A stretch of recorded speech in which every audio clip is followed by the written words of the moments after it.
জান্নাতে যাব না, এটা অসম্ভব, এটা অসম্ভব। আমি বলেছি তবে দান করবেন কেন, তবে দান করবেন কেন? আমি ইনশাআল্লাহ তার জবাব আপনাদের দিয়ে যাব। আল্লাহ তাআলা বলেছেন, ইয়া আইয়ুহাল্লাযীনা আমানু ইন তানসুরুল্লাহা ইয়ানসুরকুম, হে বিশ্বাসীগণ, তোমরা আল্লাহর দ্বীনকে বাস্তবায়িত করো, আল্লাহ তোমাদের সহযোগিতা করবেন। আজকে মুসলমানদের মধ্যে, আমাদের মধ্যে ভীতি সন্ত্রস্ত কাজ করছে না, কেন ভীতি সন্ত্রস্ত কাজ করছে না, করছে না? আজকে আমরা আতঙ্কগ্রস্ত আছি না নেই? কি বলছেন? আমরা আতঙ্কগ্রস্ত নয়? আমরা আতঙ্কগ্রস্ত, যে আমরা সকলে আতঙ্কগ্রস্ত। যদি এই 2021-এ ইলেকশনের ঘন্টি বেজে গিয়েছে, নির্বাচনের ঘন্টি বেজে গিয়েছে, যদি বিজেপি ক্ষমতায় চলে আসে, তাহলে আসামের মতো যদি এনআরসি হয়, যে শুধু মুসলমান না, চাকরিজীবী যারা আছেন ত্রিপুরাকে গিয়ে জিজ্ঞেস করেন যে বিজেপিকে ক্ষমতায় এনে তারা কি বড় ক্ষতি করেছে, যে আর পেনশন তারা পাবে না, চাকরিজীবী যারা পেনশন পাবে না, পেনশন পাবে না। আসামে এনআরসির ভিত্তিতে শুধু মুসলমান নয়, 12 লক্ষ মুসলমান হিন্দুদের নামে এনআরসিটা আসেনি। 12 লক্ষ সিংহভাগ হিন্দুদের, অমুসলিমদের নাম আসেনি। তো মুসলমান অমুসলমান সকলেই চিন্তিত, টেনশনে আছে। আবার যদি পশ্চিম বাংলার মাটিতে বিজেপি ক্ষমতায় আসে, সুপ্রিয় ভাই এবং বোন, আমরা এই বিপদ থেকে বাঁচতে চাই না? চাই না? সমস্ত বিপদ থেকে আমরা বাঁচতে চাই। যে অনেক বক্তা বলেন, অনেক আলেম বলেন, আমি দোয়া করলাম আল্লাহ কবুল করে নিলেন। ভাইদের বলে, যেদিন বাবরি মসজিদ ভাঙে সব ঘুমিয়েছিল মনে হয়, যে বাবরি মসজিদ ভেঙেছে না ভাঙেনি, রাম মন্দির তৈরি হয়েছে, সেদিন আমরা সব ঘুমিয়েছিলাম নাকি? কি বলছেন? ভাঙলো কেন? মুসলমানদের উপরে জুলম নির্যাতন চলছে কেন? চলছে না? বাস্তবকে তো অস্বীকার করা যায় না, যা আমরা দেখছি সেটাকে অস্বীকার করা যায় না। তো আসুন, মহান আল্লাহ তাআলা অবশ্যই তিনি দোয়া কবুল করেন, অবশ্যই দোয়া কবুল করেন। তবে সমাজে যখন অসৎ ব্যক্তিরা অসৎ কাজ করে, অসৎ ব্যক্তিরা, আল্লাহর যারা বান্দা, আল্লাহকে মানে এ দাবি করার পরেও যখন শরীয়তকে লঙ্ঘন করে, তখন আল্লাহর শাস্তি সার্বিকভাবে নেমে যায়, সকলকেই স্পর্শ করে। অবশ্য যারা সৎ, অবশ্যই তার সৎ কর্মের বিনিময় পাবে, অসৎ যারা অসৎ কর্মের বিনিময় তাদের ভোগ করতে হবে। কিন্তু আল্লাহ তাআলার পরীক্ষা, শাস্তি, আযাব সার্বিকভাবে সকলের জন্যই তা নেমে পড়ে। বিজেপি যে আজকে ক্ষমতায় আছে, ক্ষমতায় বিজেপিকে বসিয়েছে কে? বলবে কে? বলবে কংগ্রেস, কে বলবে বামফ্রন্ট, কে বলবে আইএম, যে পশ্চিমবাংলায় হাইমাস্টার করছে আইএম, মানে বিজেপির হাত শক্ত করছে, অমুক করছে, তমুক করছে, এ সবগুলো বলছে না? বলছে না? এ সবগুলো বলছে। কিন্তু আমরা মুসলমান হিসেবে আমাদের কি কথা হবে? বিজেপি আজকে ক্ষমতায় আছে ভারতবর্ষের মাটিতে, কে তাকে ক্ষমতায় বসাচ্ছে? কোরআন হাদিসে এই বিষয়ে স্পষ্ট হাদিস আছে। ডাইরেক্ট নামটা আপনি বিজেপি পাবেন না, ডাইরেক্ট নামটা বিজেপি পাবেন না, কিন্তু বিজেপি আজকে ক্ষমতায় আছে আল্লাহ।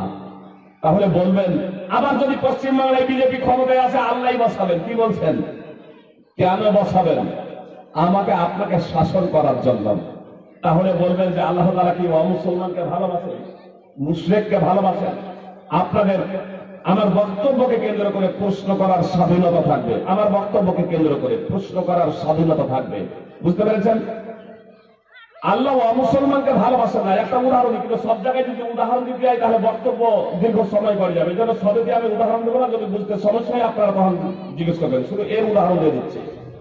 মনে করুন আমারও ছেলে মেয়ে আছে, আপনাদেরও আছে, ছেলে মেয়ে বলি তাহলে সুবিধা হবে। আমার ছেলে মেয়ে প্রচন্ড শীতের সময়, সন্ধ্যা লেগে গেছে, গায়ে জামা কাপড় চড়ায়নি, বাড়ির বাইরে প্রচন্ড হাওয়া বইছে শীতের সময়, আর খেলাধুলা করছে, ধুলোই পড়াকড়ি করছে। পড়াশোনা তো করেই না, স্কুলে যায় না, আর তারপরে ধুলোই গড়াগড়ি, আর আপনার ঠান্ডায় কাশছে, আর তারপরে জামা কাপড় কিছুই গায়ে দেয়নি। বলুন সেই ছেলেটাকে মারবো না মারবো না? শুধু মারবো এখানে খান্ত না, বকবো শুধু এখানে খান্ত না, তাকে মারবো, বুঝতে পেরেছেন? আচ্ছা মনে করুন যে অন্য ছেলে, আমার ছেলে নয় আপনাদের ছেলে যদি দিন রাত ধুলোয় গড়াগড়ি করে, স্কুলে না যায়, বিদ্যালয়ের চৌকাটে কখনো পা না দেয়, আর ওইভাবে যদি খট খট করে কাশে আর ধুলোয় গড়াগড়ি করে, জামা কাপড় গায়ে না উঠাই, তাকে মারধর করবো তো? আপনাদের ছেলেদের আমি কি বলছেন? আপনাদের ছেলেদের মারধর করবো না, বড়জোর বকতে পারি, কিন্তু নিজের ছেলেকে মারধর করবো। আচ্ছা বলুন, আমার ছেলেকে বেশি ভালোবাসি না আপনাদের ছেলেকে? আমি আমার ছেলেকে ভালোবাসি, অথচ আমার ছেলেকে শাসন বেশি করছি, তাই না?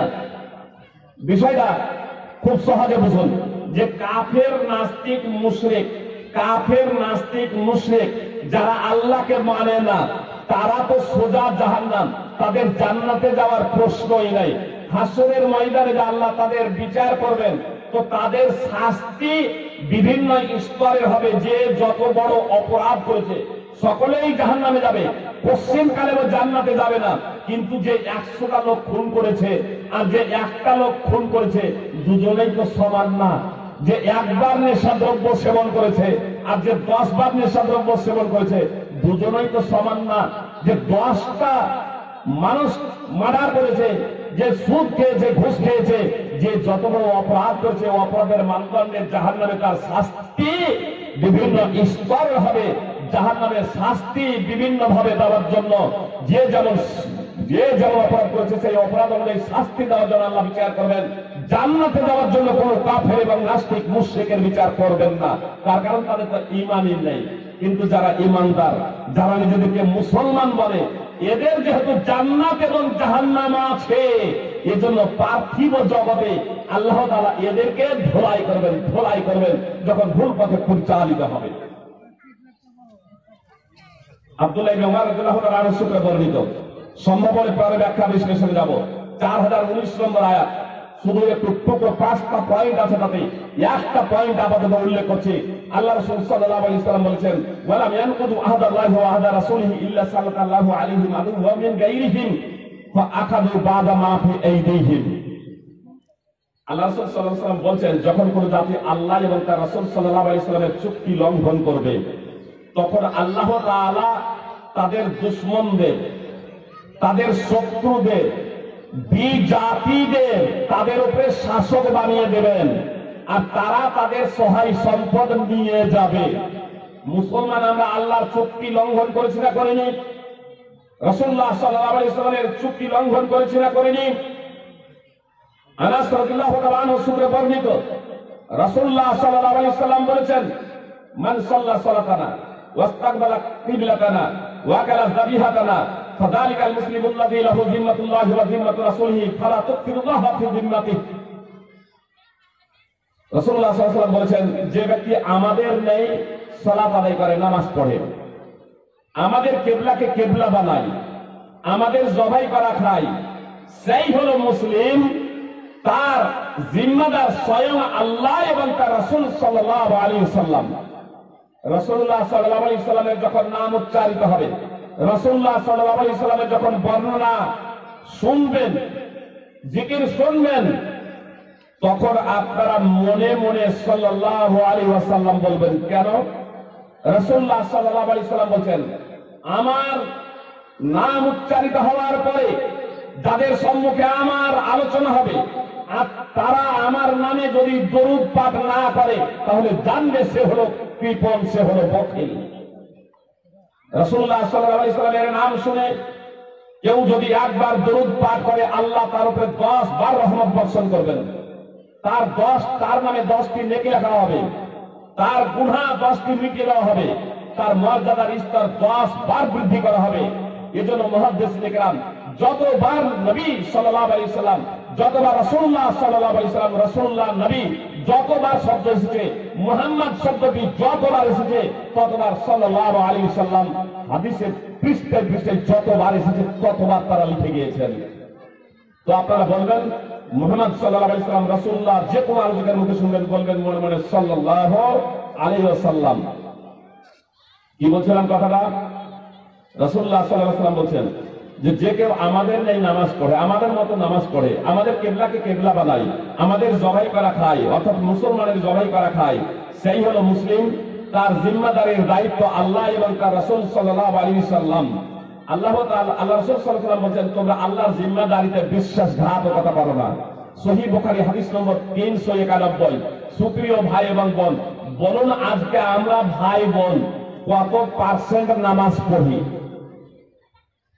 যে নামাজ পড়ি 5%। 5% বেনামাজি হয়ে জান্নাতে যাওয়া যাবে তো? আমার কথা নয়। সূরাতুল মুত্তাসির 74 নম্বর সূরা 42 এবং 43 নম্বর আয়াত পাঠ করুন। অবশ্য 40 থেকে 43 নম্বর আয়াত পাঠ করবেন।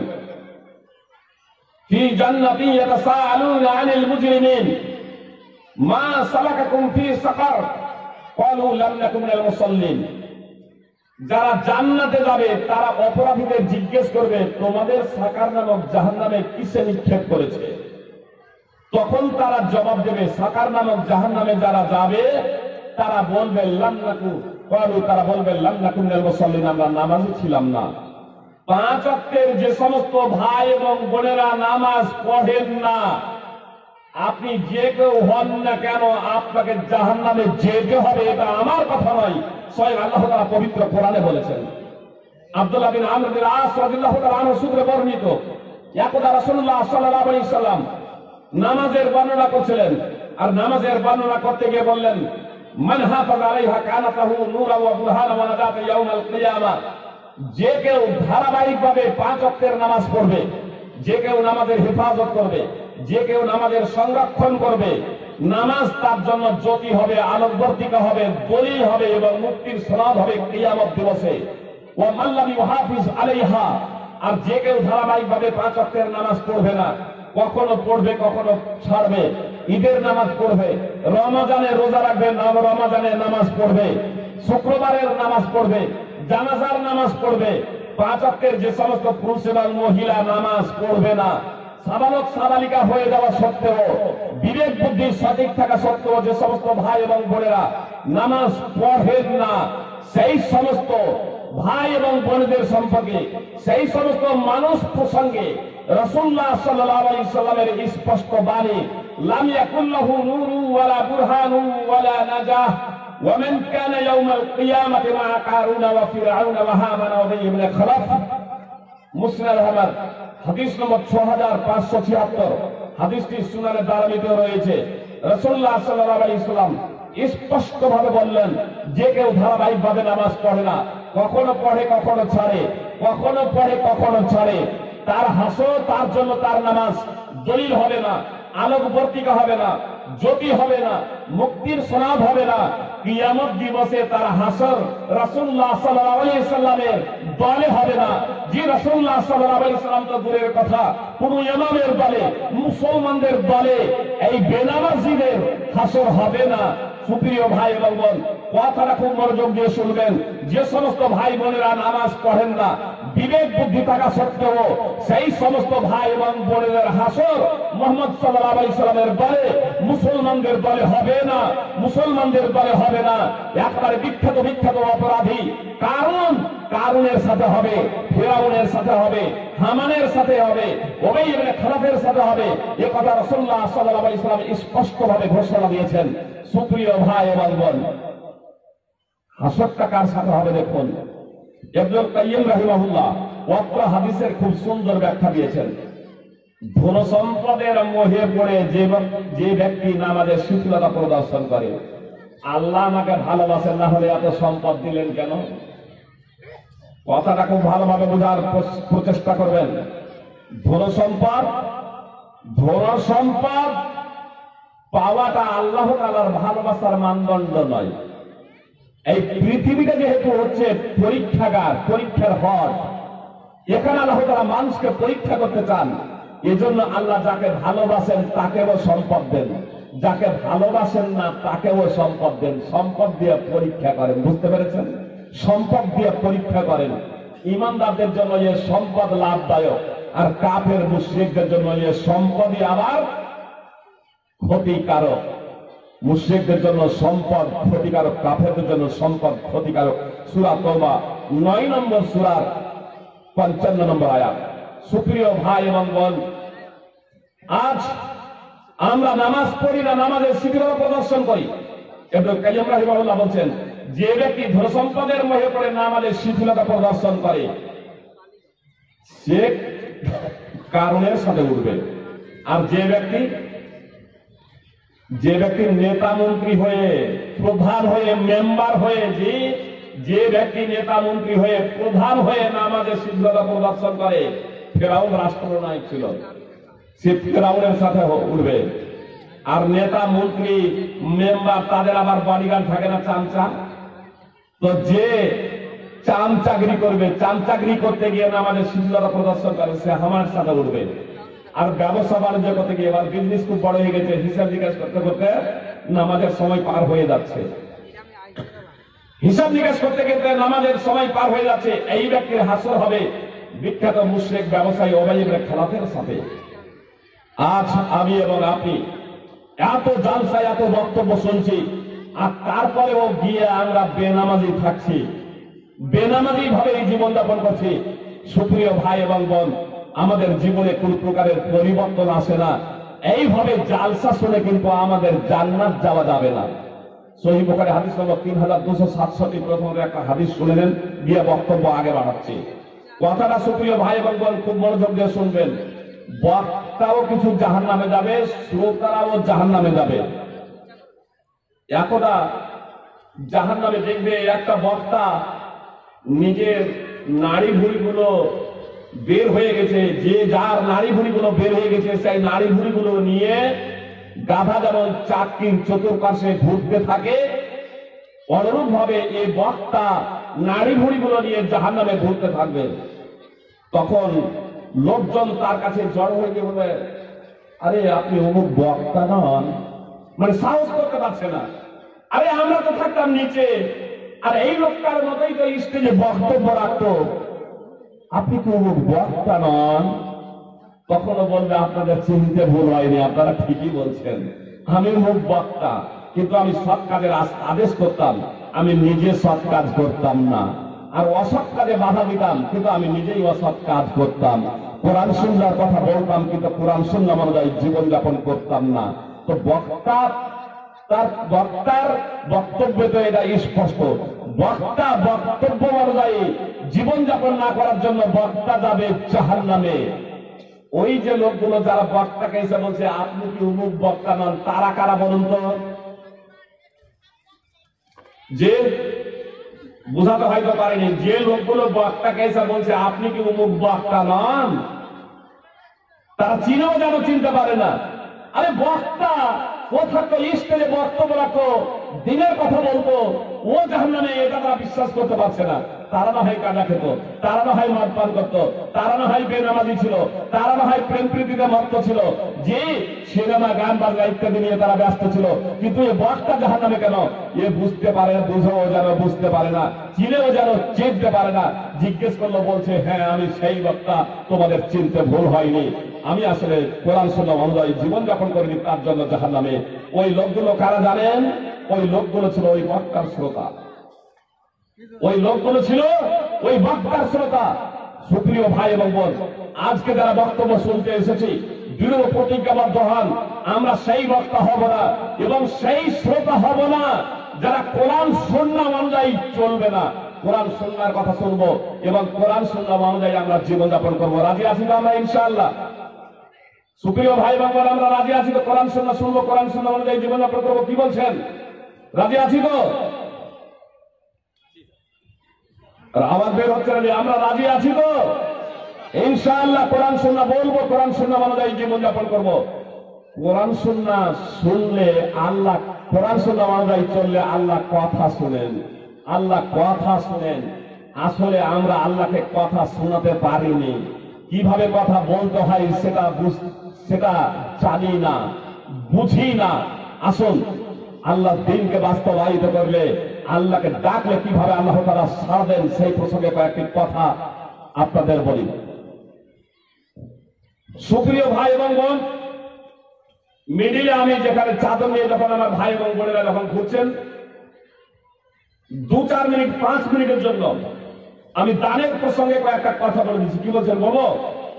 তার কারণ হলো, অবশ্যই ওটা আমার চ্যাপ্টার না, বিষয় না, কিন্তু অনেক সময় সেই বিষয়টা আলোচনা উপস্থাপন করেন না। দান করলে, আপনি দান করলেন, আপনি নেকি পাবেন। অবশ্যই এখানে এতটুকু শুনলাম যে আপনি স্ত্রীকে দান করাবেন, তাহলে আপনিও নেকি পেলেন, স্ত্রীও পেলেন, তাহলে তবু দুজন পেলেন, তাই না? কিন্তু এই টাকাটা 4 জনে কিভাবে পাবেন জানেন? শুনেছেন এটা? শুনে নেবার সেই কথাটা আমি বলার জন্য আপনাদের বলছি। যারা দান করছেন মনোযোগ দিয়ে শুনবেন, দান সেইভাবে করবেন। আর ইনশাল্লাহ আপনারা দান করেন, তার বিনিময় কিভাবে পাবেন, কার ভাগ্যে উপকারী হবে, সেই কথাটা আপনাদের সম্মুখে পরিবেশন করবো ইনশাআল্লাহ। আর দান না করেও যারা দান করার সংকল্প করেছেন কিন্তু অর্থ নাই, তারাও কিভাবে সেই নেকিটা পেয়ে যাবেন, সেই প্রসঙ্গটা আপনাদের সম্মুখে বলবো ইনশাআল্লাহ। তবে আমি যে কথাটা বলবো দলিল সহ বলবো, আমার ব্যক্তিগত কোনো কথা বলবো না ইনশাআল্লাহ। সুপ্রিয় ভাই বোন, আয়েশা রাদিয়াল্লাহু তাআলা আনহা সূত্রে বর্ণিত, যারা দান করছেন দান করবেন ভবিষ্যতেও, কথাটা খুব মনোযোগ দিয়ে শুনুন। আয়েশা রাদিয়াল্লাহু তাআলা আনহা সূত্রে বর্ণিত, রাসূলুল্লাহ সাল্লাল্লাহু আলাইহি সাল্লাম বলেছেন, কোন মহিলা স্বামীর সম্পদে ক্ষতি সাধনের লক্ষ্য উদ্দেশ্য না নিয়ে যদি দান করে, অর্থাৎ কোন স্ত্রী স্বামীর সম্পদ থেকে দান করছে, কিন্তু লক্ষ্য উদ্দেশ্য এই নাই যে স্বামীকে ভিখারি বানানো বা স্বামীর সাথে ঝগড়া হয়েছে এইসব দান করে যা তুই যা ইচ্ছা কর, ওভাবে না, ভালোভাবে ক্ষতি সাধনের লক্ষ্য উদ্দেশ্য নয়, আল্লাহর পথে স্ত্রী দান করছে, আর যে জিনিসটা দান করছে সেই জিনিসটা হলো স্বামী উপার্জন করেছে, স্বামী ইনকাম করেছে, সেই ইনকাম থেকে স্ত্রী দান করছে। তো স্ত্রী মনে করুন সেই দান থেকে 1000 টাকা, উদাহরণ দিচ্ছি, 1000 টাকা দান করলো, ওই 1000 টাকাটা 10 থেকে নিয়ে 700 স্ত্রীর নামে বৃদ্ধি হতে থাকবে, তাই তো? কিন্তু টাকাটা যেহেতু স্বামীর ইনকাম, স্বামী যদি রাগ না করে, কথাটা খুব মনোযোগ দিয়ে শুনবেন, স্বামী যদি রাগ না করে, স্ত্রী দান করে দিয়েছে স্বামীর টাকা, স্বামী যদি রাগ না করে বরং আরো উৎসাহ দেয়, ভালো করেছো, দান করেছো, আল্লাহর পথেই তো দান করেছো, জমা হলো ব্যাংকে আমাদের, স্বামী ইনকামের জন্য পাবে সমপরিমাণ নেকি, স্ত্রী পাবে খরচের জন্য বিমা আনফাকাত, আর স্বামী পাবে ইনকামের জন্য বিমা কাসাবাত।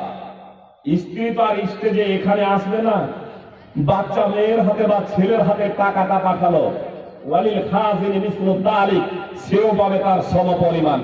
ওয়ালাম ইয়ানকুতু বাদুহুম বাদা আজরিন শাইয়া, এক অপরের নেকি হতে বিন্দু মাত্র কমানো হবে না, এক অপরের নেকি হতে বিন্দু মাত্র কমানো হবে না। সহিহ বুখারী এবং মুসলিমের হাদিস, সহিহ বুখারীর হাদিস নম্বর 2000, সহিহ বুখারীর হাদিস নম্বর 1437, 1425 নম্বর হাদিস, সহিহ মুসলিমের হাদিস রয়েছে। তাহলে স্ত্রী দান করলে সেই টাকাটা স্ত্রী পাচ্ছে, স্বামী পাচ্ছে, ছেলে এবং মেয়ে বা যাকে দিয়ে পাচ্ছে সেও পাচ্ছে। আমি বলে 4 জন পাবে, কয়জন পেল? 3 জন পেল। এক অপরের নেকি থেকে কারো কমানো হবে না। 1000 টাকা দান করেছে, 1000 টাকা স্ত্রী নেকি পাবে, সেটা 10 থেকে 700 হবে। স্বামীও 1000 টাকা নেকি পাবে, সেটা 10 থেকে 700 হতে থাকবে। যাকে দিয়ে পাঠাচ্ছে সেও আপনার 1000 টাকা নেকি পাবে, সেটা 10 থেকে 700 বৃদ্ধি হতে থাকবে। আমি বলেছি 4 জন পাবে, 3 জন হয়েছে, তাই না?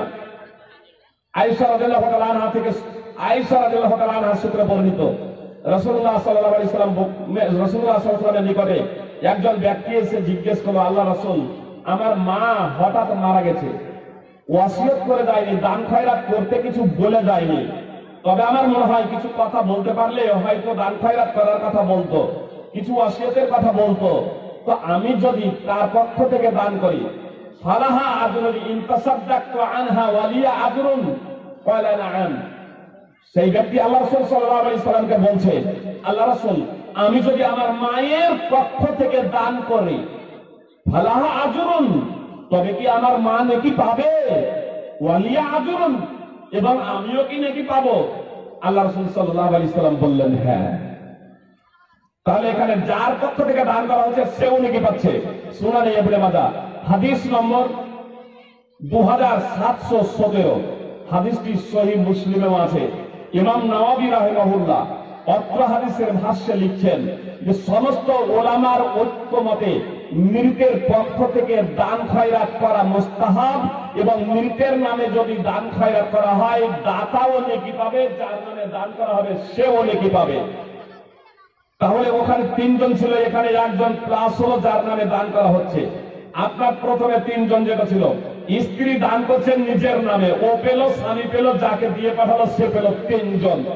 স্ত্রী দান করছে স্বামীর টাকাটা, নিজের নামে নয়, বাপ মায়ের নামে দান করলো, তাহলে বাপ মাও নেকি পেল, স্ত্রীও নেকি পেল, টাকাটা স্বামীর বলে স্বামীও নেকি পেল। জি, এবার যাকে দিয়ে পাঠালো সেও নেকি পেল। জি, স্ত্রী শুধু এমনটি নয়, আপনার ছেলেকে দিয়ে পাঠান টাকা, আপনি উপার্জন করেছেন, ছেলে দান করছে, ছেলে দান করছে, দাদার নামে দান করছে, দাদির নামে দান করছে, এভাবে আপনার এই টাকা বৃদ্ধি হতেই থাকবে। তাহলে টাকা আপনি দান করছেন, আপনার চক্রাকারে সেই টাকাটা অনেকজনের নামে আপনার বন্টন হচ্ছে না, হচ্ছে না? তাহলে দলিল জানা থাকলে, পদ্ধতি জানা থাকলে অনেক নেকি উপার্জন করা যায়। সুপ্রিয় ভাই এবং বোন, আমি আমার বক্তব্যে আলোচ্য বিষয়ে চলে আসি। আল্লাহ তাআলাকে ডাক দিলে আল্লাহ তাআলা তার ডাকে সাড়া দেন, তার ডাকে সাড়া দেন। তবে আমি আর আপনি পাপ কাজ করব, পাপ কাজ করতেই থাকবো, পাপ কাজ থেকে বিরত হব না।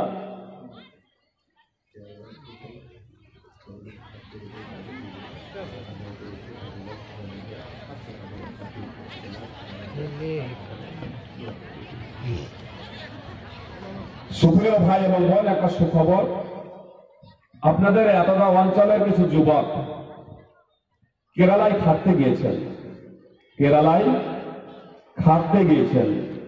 সেখান থেকে তারা চাঁদা সংগ্রহ করে এই প্রতিষ্ঠানের জন্য, প্রতিষ্ঠানকে কতটা ভালোবাসেন, নিজের মূল্যবান সময়কে ব্যয় করে মানুষের কাছে এই প্রতিষ্ঠান প্রসঙ্গে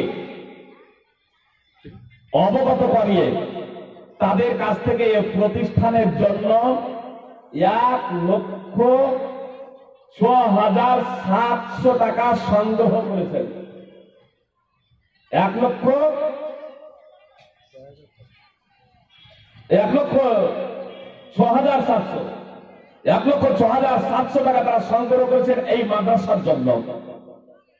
আলহামদুলিল্লাহ, আল্লাহ তাআলা দাতা ভাইদের দানকে কবুল করে নিন, এবং যে ভাইরা এর জন্য পরিশ্রম করেছেন তাদেরকে আল্লাহ তাআলা উত্তম বদলা দান করুন, আমিন।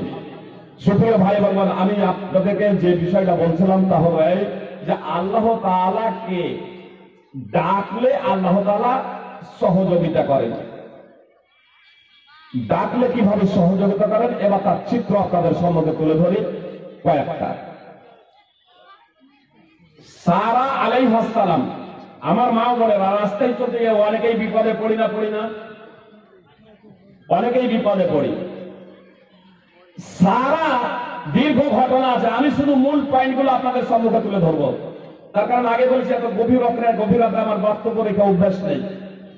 সারা কেন ইব্রাহিম আলাইহিস সালাম সফর শুরু করলেন, এক জালেম বাদশার দেশে পৌঁছে গেলেন।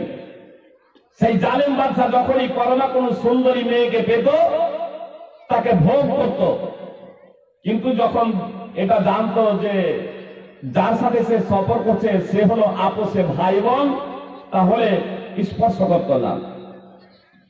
ইব্রাহিম আলাইহিস সালামকে ডেকে পাঠালো। ইব্রাহিম আলাইহিস সালাম গেলেন, তাকে জিজ্ঞেস করছে তোমার সাথে যে আছে সে কে?